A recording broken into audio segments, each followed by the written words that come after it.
All right, so in this video, you're going to watch a live listing agent training workshop that I did with an agent who I've now been coaching for about 3 years. And she's going to walk you through her entire experience, her entire journey as a brand new agent to now to the point where now she's going into her 4th year. I've been coaching her pretty much the entire time she's been in real estate. She's going to talk about what's worked in her business, what didn't work in her business. And then most importantly, we'll break down what's working for her right now. We'll talk about what she's doing from a lead generation standpoint. We'll talk about how she converts those leads into high quality listing appointments. We'll talk about how she's winning listing appointments, even when she's going up against agents with a lot more experience. And we even get into what she's doing to market to past clients and center of influence to start building a referral business. Now, before we jump into today's video, if you're watching this right now and you are not earning at least $10,000 a month as a real estate agent and you want to learn how, you want to build a listing-based business, you want to work Monday through Friday, have nights and weekends off with your friends and family, well, then you can simply click the link in the description. Feel free to schedule a listing agent blueprint strategy session where we'll break down exactly what to do. I'm talking about step by step so that you can start earning 6 figures or more starting right away. You've grown a lot over the past 3.5, 4 years. I mean, just really as an entrepreneur, as a business owner. Can you just, I want to just take maybe 5 minutes and talk about what things were like for you when you first got started as a brand new real estate agent so that people can really experience your transformation. And we'll talk about what the business looks like today in just a second. But what was that first year like for you in business? I felt like a newborn baby trying to figure out how to communicate. Seriously. And we've only broken up once, just to clarify. We are not on. It was a little break. That's true. Fair enough. When I first started in real estate, I really started as a joke. I was not going to do real estate. In fact, I thought all real estate agents were kind of gross. I was always in recruiting and operational development.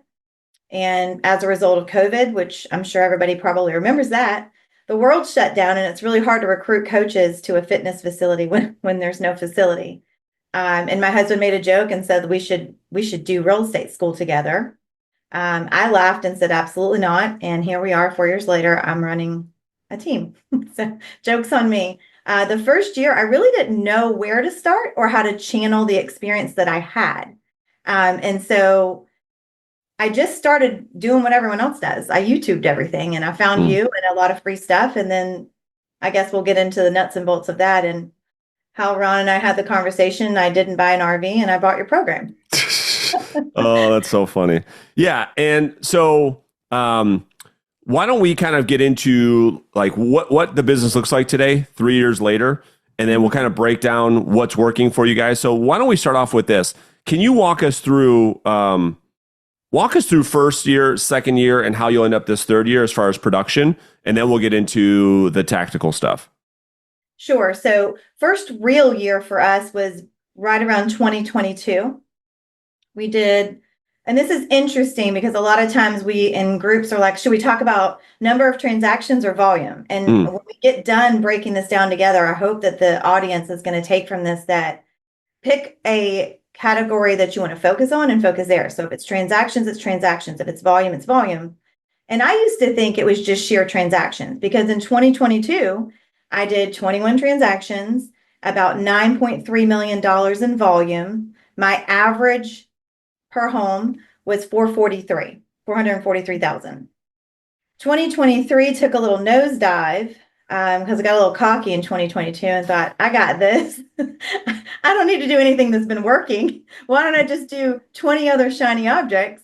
And we did 15 transactions, $5.9 million in business. Average sale dropped to 396. I can't wait to talk about that. Yep. Yeah, the expenses were through the roof that year. Yeah. 2024, we finally figured out the dang thing. Stopped focusing on number of transactions, started focusing on what you've taught me for 3 years. And it finally like ding, ding, ding. sorting out what works for us and what doesn't. What's our ideal client avatar? Not what is everybody else doing, because obviously I should do that. No. 2024, we refined it. We've right now closed $8.7 million in business with only 18 transactions. 3 of those are just money coming in our pocket from agent to agent referrals as a direct result in being in agent networking groups, meaning we referred business out and took a percentage for that referral of really just making an introduction. And we have right now 2.2 million that will close by the end of the year. And we're going into the next year with a little over 2.6 million in volume. So we fine-tuned our strategy, and our average per home now is close to 500,000. It's about 498. It's great. It's amazing. And we're going to break all that down. So you've said to yourself, okay, I'm going to go out there and focus on the type of business I want to grow. And it's not just about working hard. It's about working smart as well. I want to talk about what happened from 2022 to 2023, because I see this like all the time as a coach. Agents will come in and they'll get all this success. And then what they'll do is they'll stop doing the basics that got them to the success, because now they have money, and they just start spending like crazy. They just start spending. They do this, they do that, they do this marketing thing and that marketing thing and that advertising thing and this thing and that thing. What was it for you? Like, really speak to this, because I think a lot of people go through this. Okay, so there's 2 ways I'm going to explain it. Very, very short. So I ran our numbers. Well, actually, I had an assistant run them for us. And what we came up with is 47.7% of our business is expired listings. Mm. That's free lead gen. Yeah, that's right. Why the hell did I think, ooh, we should go farm 2 big neighborhoods and spend billions of dollars farming so we can do less work? What I found was exactly what you told me the night that we hung up, and I was really mad at you that my finances were fine and Brandon's just absolutely crazy and I need to go and do it this way because this is what works for me. And then we nosedived in 2023. And luckily, I still worked expireds, but my expenses went through the roof. So that 5.9 million that we produced, we did not see 50% of that. We did not see 40%. We saw close to 36% of that in return. So the moral of the story is, yes, add things that are appropriate, but make sure that they're measurable and proven. And what we determine from that is top of the funnel for us needs to be expired listings. Secondly, our sphere, our center of influence, that's 15.7% of our business. And referral business for us is 24.3%. Those are the people we should be targeting versus the 6.7% in our farm. That's great, but maybe we put the least amount of dollars in farm and the most amount of dollars in our SOI and our referrals, because we all know that expired business is very easy to run on a very low margin. So good. And so I know you're always down for real talk. And so we're going to get into it right now. And I think this is what I believe is that after new agents get into the business and they start to have a little bit of success, they start to build this ego. And that ego kind of takes over a little bit, where their ego has them focused on being, on looking and feeling like famous versus being profitable. And this is where you start to see them do ego-based things. They put their face everywhere. They're at every event, and they want to look successful. They're more important with how they're being perceived by others than actually the money they're bringing home. And so it's like this ego versus profit. And I see it all of the time. And to your point, your profit margins plummeted. I don't know. Again, you haven't told me that. It's just what I see a lot of the time. Was there any of that for you that like, okay, I'm in this business now. I want to be one of those famous agents that everybody knows and my face is everywhere, et cetera, et cetera. Is that kind of what happened? So face everywhere, this is where we're going to agree to disagree. I think that it's very important that your face is everywhere because that's brand recognition. But I think what you're trying to say is my face everywhere, meaning like I need to be liked by everyone and I need to look like the go-to versus I am the go-to. Well, what I mean is, and I agree with you, let me just restate that. What I mean is that the ego says to themselves, I'd rather look successful than actually being successful. Correct. So that's the fine line, because yes, building a personal brand is like, it's like, duh, like that's the thing we're trying to do. That's what we're trying to do. But I think that sometimes people are more, they're actually not even knowing it. They're actually more focused on that than actually making money. Right. It's like, are you working on the business or are you working in the business? Right. That's right. So in the business, your face can be everywhere, but you're working. So for me, you're 100% dead on. I was like, wow, I caught on to this quick, just like I said we would. And the next thing you know, you're just doing craziness to keep up. You know, no offense to anybody on here. If you love Louis, go carry it. But what I learned was my Fabletics bag, this stupid little gym bag, is just as great as my Louis. And guess what? It was like a fraction of the price. And so the second thing we did, Brandon, is we had to determine, outside of my real estate coach, what type of coach do we need? And that's when we really, after you and I had that conversation that one night that was like in my brain forever, is I met with a financial advisor, not your typical financial advisor, one that dug deep in the business, forced me to answer questions that I couldn't run from. And when the numbers were in my face, I hung up and I remember thinking, I have no idea what I'm doing. I just know that I can say, yeah, let's go, sign here, go. There was no depth to the conversation. And so I took a step back, and that's part of the plummet in 2023 into 2024, is we had to evaluate, what are we doing this for? Who are we doing this for? And how will we get to where we need to get to next? And then we went right back to those same questions. Who are we doing it for? And now who's going to help us do it? And once we peeled back those onion layers, I realized I was trying to look, act, and talk like people that I thought were successful, even though I didn't think I had imposter syndrome. I did. And I had to get right with Gigi and go, why are you doing this? And once we did that, this big shift happened. I was able to tap into the eccentric Gigi that everyone knows and loves now, is because I'm just being me. I don't need to wear a suit to my listing appointments. I come with, my suit is the information and resource that I provide you and the opportunity to work together. I also don't work from scarcity anymore. I pay myself a salary no matter how much we do. It's a salary because we have a financial plan in place of what we want to do with that money. Before, we had no plan. And so we were just all over the place and we got nowhere. That's so good. And so I just want to touch lastly on this brand thing.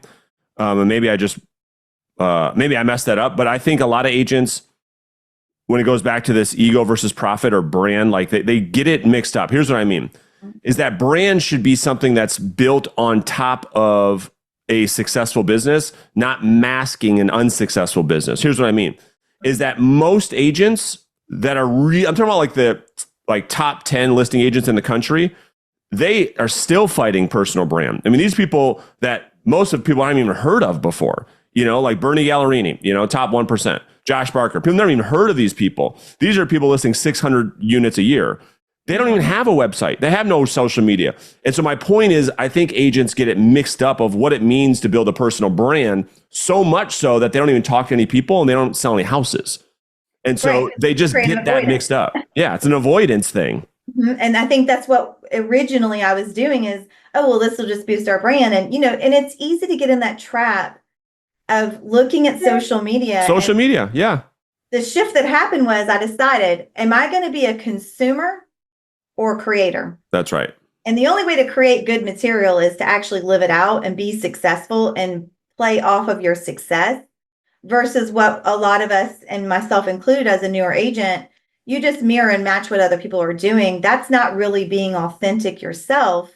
And therefore, it's really hard to talk off the cuff. And I think that's where we get caught up in, give me a script for that, Brandon. Give me a script to say this. Well, if you know your stuff and you know your craft because you're honed in on that one thing, like for me, it's expireds. I can talk expireds all day long in my sleep. I don't need a teleprompter script. And that's what I had to learn was I don't need to go wide. I need to laser focus here and be the expert. Then we can add little things on at a time. Super smart. So let's get into it. So again, lead generation, I think that you kind of outlined that, but just for clarity, your number one source is expired listings. Number two is your sphere of influence. And then number three is agent to agent referrals. So are there any other lead sources you think worth mentioning on there that contribute to the business right now? I only mentioned what was above 20%. I think the below 20% is kind of a maybe it'll work, maybe it won't. So I don't really want to talk on something that I'm not 20% or more confident that's going to add value. Okay, cool. And we appreciate that. So let's break down conversion for a second. Let's talk about those sources of business, because I know this is where you're really good. So let's talk about what are you doing with expired listings as an example, and then we'll talk about what you're doing with your past clients and centers of influence in a second. So with expired listings, how do you approach them? Like, how do you what's your lead generation philosophy? How are you generating conversations? How are you getting these appointments, et cetera, et cetera? Like, what are you doing right now? So I'm sure some of you have already messaged me about this since I've been back in the group, and you probably are so mad when I say, well, I'm doing what Brandon taught us. And that's the truth. I'm doing exactly what we've been taught. Step one, step two, I'm not missing a punch. So if there's something you've said to do, I've done it. What I've added to it that I think has allowed us to make the shift and look different than the other agents in the market is we make 2 hours of phone calls a day. That's what I can do. Otherwise, I don't make them. So for me, Sure. it's 8 to 10, Monday through Friday. I'm on calls. Don't call, don't write, don't text. And you shouldn't die during that time because I won't be there. Right. Sure. Right after that, my assistant has already pulled a mini sales report from RPR for me on that expired listing. And as soon as 10:30 rolls around, I'm in my car doing my hot lead follow-up while I'm driving to those fresh expireds. And I'm dropping what we're calling a home equity value report. Like, what went wrong? How could we maybe help? For the script, I know I'm going to get 1,000 messages. Guys, I'm just using the same script we use on the phone. It's just a question. I see your home failed to sell. Perhaps you might want to talk about a new strategy. Question mark. Signature on a Post-it note. I think it's the same one I posted 2 years ago when I joined your group. I Yeah. haven't changed it. The only difference is I put it in a little poly mailer that says, I'm what you've been waiting for. I think there are 100 for $10 on Amazon, and it blends in with our Amazon package. So an agent walking up isn't going to know that I've been there. They're not going to steal my stuff. And the person pulling up to the driveway is going to grab it because it might be a boutique item that their wife or they ordered. And they open it, and I either get one or two phone calls back, but I get a call back. One is, don't drop this BS at my door ever again. Blah, blah, blah, blah, blah, blah. Okay, good. You are no longer in my category. We're moving on. But the ones I'm looking for are the ones that were like, wow, you're the only agent that did X. Right. That allows me to then talk about my marketing and ask if we should maybe meet to talk a little further about some other strategies, such as our list of sold price ratio. We hone in on that number because it's 98.6%, and we know that, and we can print a fact sheet and show it. That is where we're getting our conversion, is after the call, they've heard our name, after the door drop, and then a follow-up with a video text. Super cool. Okay. So let's just go one layer deeper. So 2 hours of calls. How many conversations does that typically yield you with expireds?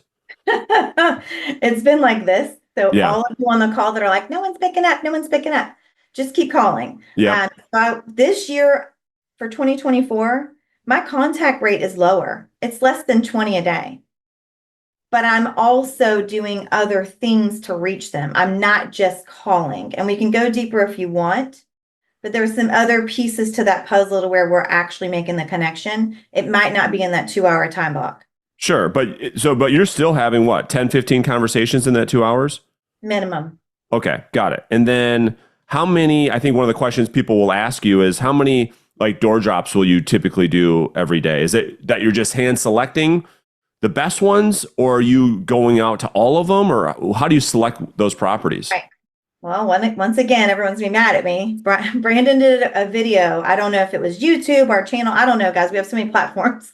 But back in the day, you did a video for us on, I think we called it Sniper Expires. Correct me if I'm wrong. Yep, you got it. Or Bullseye, right? So I took that and ran with it. And what I did is I picked price and location. Am I willing to drive there 3 or 4 times in a matter of 1 to 2 weeks and follow up? If the answer is no, I don't even mess with it. If the answer is yes, I go to it. So that's going to be about 3 to 5 per day. So let's call it 25 to 30 a week.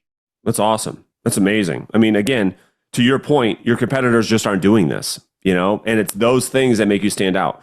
Now, I think for me and the audience, if you looked at, if you looked at appointments, right? So, or listings or opportunities rather, would you say that between phone calls and your door drops, where are you getting, like, how would you split up the opportunities that you're getting, the appointments that you're getting? Would you say it's 50-50, 50 from calls, 50 from the mailer? Would you say it's 80-20? Like, how do you see that? I would say this. And the reason I ask, why I'm asking. And so I'll just be disarmingly honest. Nobody wants to do the calls. So everyone listens to these is, how the fuck can I sell real estate and not make any phone calls? That's what every single person's asking. So that's what I'm asking you. Tell them, what percentage of listing appointments are set via the door drop versus the calls? So 2-part answer. First part is, I call everyone. I only door drop maybe 10%, right? Mm-hmm. So in a day of 2-hour calls, I'm only door dropping 3 or 4 people. Totally. I might have called 150 or 200 people, right? Yeah. Yeah. So on the front end, to your point, I'm getting the appointment on the phone call. Those that I'm not, I'm going to their house. But that doesn't mean I don't call, because now I'm going to follow up, call them after and say, did you get my mail? So I would tell you, Brandon, honestly, it's 100% from the phone call, even though I've made the door drop. And the door drop's just helping you, though. So that it's a layer. It's like it's a layer. I love how you say it's a layer. But the point is, I think if you were coaching an agent, you would tell them, well, you can't not make the call and still get listing appointments. You can layer things in. You can layer video text. You can layer door drops. You can layer some social media. You can layer in some private messaging. You can layer in this, that, and the other thing. But don't think for 1 second you're going to replace phone calls. Right. So let's do something, right? Because we can tell adults anything. Yeah. But when we show you proof in the pudding, 2022, all phone calls, no extra creativity, used Brandon's formula 100%, 9.3 million in volume. 2023 added in 13,000 different shiny object things, 5.9 million volume. 2024, maybe what I did with Brandon worked. I should probably go back to that and refine it just a little to make it mine. Sure. 8.7 million in volume with a huge pipeline going into January. And it's supposed to be the worst year of all times in real estate. That's right. So there's the proof in the stats. Yeah, good for you. So that's what you're doing. That's what we would call top of funnel activities. That's how you're generating conversations and leads and appointments. Can you talk to us about what do you do when they're in your pipeline from a lead follow-up perspective? Number one thing I don't do, and I'm so sorry if I hurt some of your little feelings. Hush about this done for you content. If that is a drip, please stop asking, where's the done for you content? Go in and say, all right, what did I talk to this person about last? Are they really a lead? Because here's the thing, guys. If they're not a real qualified lead, that's the ones that we all are like, what do I say? What do I do? Because they're not a lead. So how about this? Why don't we just text them and say, should I keep calling you? Question mark. Yeah. Do you know what they're going to say? No, stop calling me. And then we're all like, oh no, I don't have any more leads. Well, those are fake people. Just delete them. I trash them, right? So the follow-up is, what did we talk about last? And what item of value for them can I add with a call to action? So my text or my email or my phone call always is hook, what's in it for you? Value, big value add. And then call to action. Should we meet? Should I continue to send you this? Would you like to follow up XYZ? I always have that same format. And now, thanks to ChatGPT, love whoever that is, I say, look, I need a follow-up email for these types of clients. This is the expected outcome I want. I need a hook, a value add, and a call to action. Bam, it spits back. Virtual assistant takes it from there, and she starts sending them out. So one group's getting an email week 1, one's getting their text. One's getting a phone call. She throws it into my task manager. I know exactly what needs to happen with each person. So I actually follow up now. So good. So, Oh, and I think the most important thing that you said was the difference between a real lead and forcing a lead in your pipeline when it's not. And so the whole premise, and we don't have time to do this right now, like the whole premise of like having these conversations, and to your point, you said at the beginning of this conversation, you're not operating from scarcity anymore. So you're not just trying to have every Tom, Dick, and Harry and shove them in your pipeline and hope and pray that they turn into something one day. You're actually having meaningful conversations and fully comfortable with someone saying they're not interested in you being their agent. because here's the thing, Brandon. Let's take YOU out of it. If we're completely detached, they're not saying no to you. That's right. They're saying, I'm not interested, motivated, or have the ability. I'm not a dart. So take you out and put dart in. That's I am right. not insert dart right now. Have a great day, or explicit hang up. They just saved me time. I literally want to send them a thank you card. It's a great way to put it. I hope you guys all heard that. They don't have dart. That's all they're saying. It has nothing to do with YOU. That's a really good way to put it. Makes a ton of sense. We're so back to like when we were little kids going to the prom, like, oh my gosh, she said no. Oh, woe is me. No, she said she doesn't want to go to prom with the best thing out here. So I got to go find my girl. Like, guys are great at it. Us girls, I don't know what's wrong with us. We're like, maybe we can just make them be what we want it to be. Yeah. No, let it go. Like, they're done. Move on. It's so true. It's so true. All right. Then now let's shift to the listing appointment. Then I want to talk about what you're doing with SOI, past client marketing. What are some things that you're doing at the listing appointment to win business? Because you might be going up, you're in a competitive market like most of us are.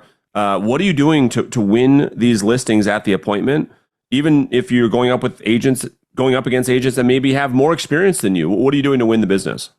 I love that you just said that. And we did not talk prior to this call. So I'm going to tell you a brief clip of a story that actually happened. So I called expireds, and lady answers the phone. She doesn't really speak very well English. Normally I would have just chucked it. She was like, call my husband at this number. So I call him, have a little conversation. House is about $1.2 million at the time. And when I started real estate, I was working Instacart in between jobs because I literally had no job. I went from 6 figures to 0, and I was like, oh, what do we do?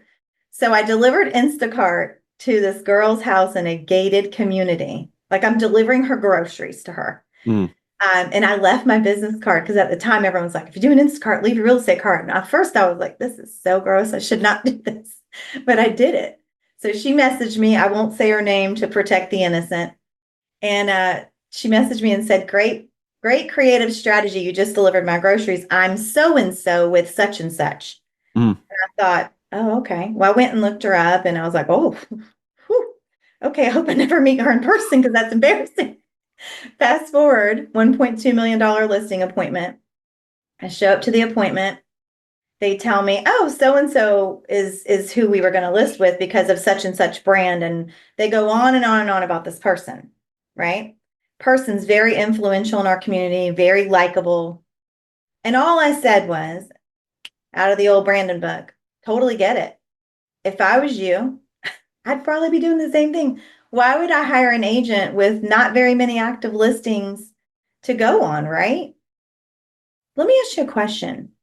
And I showed them my stats and said, I close at this rate, and this is the amount of money that I net my sellers. I don't have 15 active listings right now. And can I tell you why that might benefit you? And of course, what did he say? Yes, yeah, please. And his wife, that didn't speak very good English, started understanding it real clear. And I said, I will be able to devote 100% of my attention to you, whereas someone who maybe has more listings than me might not be able to give your house the attention that it deserves. And again, respect what you want to do. Here's some of the stats. And would you mind if I follow up tomorrow? Because I've got a couple that have been pending. I want to talk to you about once I talk to the other agents. I'm actually going to their house right now. That was it. Good. Next day, call them back. Hey, here's what I found out. I know you're probably going with so-and-so, but I wanted you to have this information. Kind of email that to you. He said, well, yeah, email it along with our listing agreement because we're going with you. Wow. It's And amazing. here's So what happened next. please. Yeah. This particular agent was so unprofessional and nasty, just tried to derail everything I was doing the whole transaction. And it left a very bad taste in not only that seller's mouth, but he told his entire community. I have listed 5 houses in this small group of people since that happened. And I asked him about it. I said, what made you decide to pick, we're friends now. What made you pick me back then? Because like I didn't know what I was doing. And he said, you had drive and you had the ability to see what I needed. And you weren't afraid to share, even if it meant I wasn't going with you. And I felt that that meant that you were going to be genuine with the offers that came in. So good. It's amazing. It's so because I'm sitting here writing down what I think you were saying, which is that you were disarmingly honest. You were so transparent, so honest that trust was built in an instant where everybody else is trying to sell the seller, convince the seller, and it comes off very, very salesy. What I wrote down was what versus how. You were just focused on the result that you were going to produce, not the minutia of like how you were going to do it. You know what I mean? Right. And so everybody just wants to pick up the phone and hit dial. Most of us, I guess some analyticals care about what happens, like and how it all works, and this tech now. I just want to call Gigi. And so to your point, you focused on being very, very upfront. And this is what I believe sellers want. They want an agent that they can trust first. Everything else comes after. All that stuff comes after. And so you were able to build that trust and credibility. I love it. It's so good. I think a lot of it, Brandon, comes from my background is working before fitness. I was in a dental company and I worked with a lot of oral surgeons and doctors who they don't have a lot of time for the small crap. Mm, Come to me with the obstacle or problem. Give me a couple solutions that include you, and yeah. then come back to me with some results and let's repeat the process. So good. I had to learn to put that into real estate. And once Yeah, we did that, I stopped having to be I'm going to do this and this and this and 32-point checklist. And then if you don't do something on a 32-point checklist, they're so pissed at you. Like if you that's don't right. tell them what you're going to do, I'm just going to do what I need to do to get this result, which is proven. I don't have to follow up with you every time someone shows your house because I never told you I was going to do that. Yeah. No, it's a great point. Well, that's awesome. So really quick, walk us through what you're doing with past clients and centers of influence. What are you doing to drive repeat and referral business? We are providing a wow me experience. So if you've ever been to Ritz-Carlton or read their story, they do all the things that you never thought you even wanted done. You didn't even know that you cared about a scented candle that matches the hotel and a water that matches the theme of the day. And we put that into our business, and it's become like our main goal is to give them such a great experience that they just can't shut up about us. And they tell everyone. And so it starts the minute we list their home. They get an email from us of what our agreement was. What did we mutually agree to do? And how are we going to execute that? And then at Love that. every step of the transaction, because I don't know about anybody on this call, but have you ever been in Home Goods or TJ Maxx trying to figure out what to put in this closing basket for this seller that probably is just going to chunk it in storage because they're so overwhelmed with packing anyways, and you brought them Oh, yeah. basket? Oh, Okay, yeah. don't do that anymore. So at every step of the way of the transaction, we send them an update gift. And I don't have time to go into all of them, but I'll just give you the first one. Like your house went on the market and we had the open house and you got out for 2 hours and went and just sat there and went stir crazy waiting to see if someone was going to buy your house. We leave them leftover goodies from the event with a big thank you note from every one of our vendor partners and ourselves that were there and complimented their home and how prepared they were. That's the gift. So good. Right? And then we go under contract. They get a congratulations in the mail. Congratulations gift, whatever that gift might be. Sometimes from us, it's like a movie night at home which has all kinds of goodies in it. And it's like, hey, kick your feet up. We're under contract. Like coast isn't all the way clear, but we're under contract. And we do these little tiny things along the way and we're following up with phone calls. We're being proactive in communication before they ask, so that when we are at the closing table, we're literally at that point now we're BFFs. In the beginning, I was just your doctor. Yeah. Now it's like, this is my girl. Like, she does everything for me. And we don't have to spend hundreds of dollars on a closing gift because we screwed up 3 things in the transaction. Now we're trying to clean it up to get a good Zillow review. Right. And we always ask, like, what can we do for you? Do That's you mind amazing. if I really quickly ask you 3 or 4 questions on camera to talk about what your experience was like working with us? And then could you take the transcript we send you and just plunk that in Zillow? And they do. It's amazing. I just love it because you've really taken this concept that I feel like I wish somebody would have beat me over the head with when I first started in this business, which is if you just take exceptional care of your clients, you'll never want for more clients. Like, they will do all the work for you. They will be your advocates. It might take, I always tell people it takes 5 years. It takes 5 years for your referral and repeat business just to explode. And the only way you get to that in year 5 or 6 is by doing exactly, Gigi, what you're saying, which is to take care of every client every time, no exceptions, no excuses, to give them such an amazing experience, but they just can't help themselves but to talk about, because you've done things that they've never even expected you to do. So good. That's great. And so once they're closed, what are you guys doing to stay in touch? And then we'll open this up for some Q&A, you guys.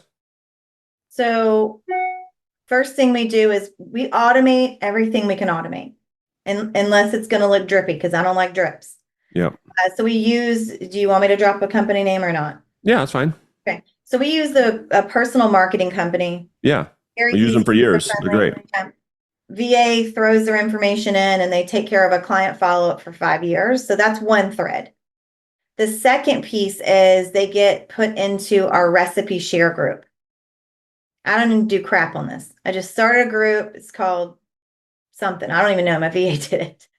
And people go in there and share their recipes. I don't do shit. I just sit there and smile and I'm like, oh, cool. Cornbread. Yay. And all these people are my clients. And then they start asking, can I add my sister? Can I add my brother? You can add whoever you want. I don't care. Just add them. And so they go on a recipe share and now they're making all these friends sharing recipes. So we're doing that. And occasionally I'll pop in. But within that group, I always put in there, if you're local, here's our next get together. I don't call it client event because I want them to bring friends. And 4 times a year, we do an event. It's nothing fancy. We go to the brew house. I pay for the first round of drinks or 2 tickets or whatever you want to call it. Actually, I don't. My lender partner pays for it. We'll talk about it in another conversation. So we do that. So we stay in front of them if they want to come and hang out. Christmas time, we always send them the ornament of the year. And I'm telling you, they love it. They post that thing. And so this year's is going out today. So stay tuned. You'll see it. And I get those from Market Dwellings. They're a little bit more cost per unit, but I don't have to do anything except provide my information.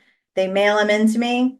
I have a stay-at-home mom down the street that I pay. She puts them all together with a Christmas card, mails it out. On the back of the Christmas card, it says, don't forget, scan here if you want to know your new equity in your home. So and good. Every year somebody scans. That's awesome. That's awesome. It's so good. Simple. And so with the personal marketing company, you're doing this one, right? Where it's 5 years for $48. Yes. Yeah. We did that for a long time. That's amazing. That's great. It's just easy for me, Brandon. It's easy. Set and forget it. And they make you look like a rock star. They're putting out on Living Magazine, and they're doing all kinds of stuff, and it's really good. We also use Reminder Media. We send quarterly magazines that's branded to us. We don't do anything. Everyone that's in my top 100, they're getting their magazine. And let me tell you, if they don't get their magazine, which has an embedded recipe and a coupon in it, they're calling me. I need to get my magazine. Is something wrong? I need to update my address. That's amazing. Good for you. That's great. And obviously, what percentage of your business was past client sphere of influence referral? 25? So sphere of influence is 15.7. Referral is 24.3. So if you want to group them together, 40%. 40-something% of my business, which makes sense because in year 1, it wasn't that because nobody I knew was selling their house. And quite frankly, I wouldn't have wanted them to use me to begin with. I didn't know what I was doing. Yeah. So it makes sense what you say, because you said that before, that 3 to 5 year spot is That's where right. the referrals should start coming if you're doing the work. That's right. So good. All right. Well, listen, man, I got so many notes and things to follow up on. But what questions do you guys have? You've got Gigi right now for like 10 minutes. What questions? You've got the opportunity to ask a really, really amazing producer who's gone through the ups and downs. What questions do you guys have for her? And if you guys just raise your hand, Ben, we can get them unmuted. So let me go here. Let's go to Leandro. We'll go to you first. Go ahead, my friend. Hey Gigi, thank you for everything you've shared so far. We really appreciate it. Now, I have a question. You mentioned in the beginning that you had to answer to yourself, who are we doing this for? Why are we doing why are we doing this for? And where are we trying to go? Now, how do you go about answering those questions in order to like I just started a few months back real estate, right? So how do I go about answering these questions for myself? And how do you do it? Well, let That's me a ask you a question. Do you know why you're yeah. doing this? Well, it's a good question. It's a good Yeah, I question. mean, So if someone had a gun I to your head got it. today and said, I need to know right now, like, why are you doing this? What's the first word that pops in your head? Uncapped income. Okay. And then Yeah. you need to ask yourself, just go to a world where you're a 4-year-old child and close your eyes and just start, as you're writing on the paper, just start asking, like, but why? But why? Do that 3 or 4 times. Your why is going to come out of you. And guys, here's the thing. If your why doesn't make you cry, it's not your why. That's right. I'll add the same thing. Most people say what you said, Leandro, which is money. And that's why no one ever makes any in this business. If your reason you're in this industry is, I think you said uncapped income, the only thing that'll be capped is your income because it won't be strong enough for you to actually do the things that you need to do to get to the levels of income I think you want to get to. It won't be strong enough. It won't be strong enough. And I think that's exactly what Gigi is saying. Right. Because my why is simple. I know my why. I need to leave a legacy for my children outside of here's this experience. I need to leave a legacy for them. I need to leave property for them to be able to grow and multiply. And the reason I need to do that is because we have a grandson who has autism. And so every time I think about that, I think, oh my gosh, what if healthcare fails and they can't provide him treatment? And I have to say, I didn't make the phone calls. So I don't have the extra $5,000 to plunk the check down to Flagler to make sure that Bailey can learn to talk. Now, I'm not crying because I'm on camera, but if I was telling you even further, I'd be bawling right now. That is your why. So yes, I want uncapped income too. But why do I want it? Because I need to be able to be the helper and the mom and the Gigi that I know that I have to be. And that's what makes me get on the phone for 2 hours every day. Because if I don't, I got to answer to them. And that little boy's picture is right in front of my face right now. It's great. Go ahead, David. We'll get you muted. There you go. Hi Brandon and hi Gigi. I'm pretty new. My question is for expired listings, what was the best program that gave you numbers for the expired listings? That would be question number one. And part of the question is when you started, did you work on the listing presentation and still did the expired phone calls, or you finished yourself doing the listing presentation good and then started doing phone calls? Good Great questions. question. I started with Brandon before we have all of the souped up, scaled up stuff, and before we had Ben in place. Ben and I were actually working on projects together back in the day. I went to my first FSBO listing appointment without Brandon's presentation because I just did what he said. I started making phone calls. The guy said yes. I had no listing presentation, and I just said, here's all the contracts you'll have to work with, and if you want, I could handle it for you. So that, I hope that answers that question. Is guys, just do it, because the learning is going to come in the doing. You're not going to know what you don't know until you actually go, and you're going to fall a couple times, and that's okay, right? You just want reps. The second part to your question, that's the burning question that everybody wants, is that little magical wand to wave of use this program and you're going to get this result. Here is what I've learned. Every single one of them work the same way when we don't do the work. So I used Red X when I first started because that was what Brandon had in first YouTube videos. And guess what? I got appointments. Then I used Vulcan 7. And guess what? I got appointments. And then I used Mojo Dialer. And guess what? I got appointments. Did we see fluctuations in call volume? Sure. I won't dig deep on this, but I'll just say this to you. It doesn't even matter if you pick up your cell phone and call straight from the MLS and pull the numbers yourself. It's the Right. That's what I've been doing. Go ahead. So I try to do, let's say, fast people search, and the contacts are much more than the other, let's say, the Mojo dialers, the contacts from fast people search, but it takes much longer. Right. So you have to decide for yourself then, right? Do I want to have a more quality outcome, or do I want to make more dials? And only you can answer that for you, but it sounds like you're getting contacts. So go back to what the answer is do what works for you versus, hey, everyone else is going to this platform. Stick with something consistently for at least 6 months and see what results you get. And then you can do an audit and determine what's working, what's not. That's exactly, David, I was going to say. So every market, I think one of those platforms is more powerful than others. And I would do exactly what you just said. Like, go to platform number 1, track your answer rates, track your contact rates, your conversions, et cetera, et cetera. And then you might find in your market, this company is better than that company. But none of the companies will matter unless you're consistently doing the thing, which I know you will. Yeah, that's great. Any other questions for Gigi right now? Only 2. That's easy. You went through a lot, which is great. You went through a ton of stuff, which we really, really, really appreciate. Okay. Oh, one more. Yeah, go ahead, Talon. Hey, sir. I'm sorry if this is redundant. I missed this in the beginning. Gigi, you said that you're going and delivering stuff in the beginning, and Brandon, don't rebuke me. I'm not trying to get away from the calls. Are you doing that to people you haven't talked to, or did I hear you say hot leads? Who are those people you're taking those to? It's very basic, and it's a great question. I'm still making the phone calls. Yes.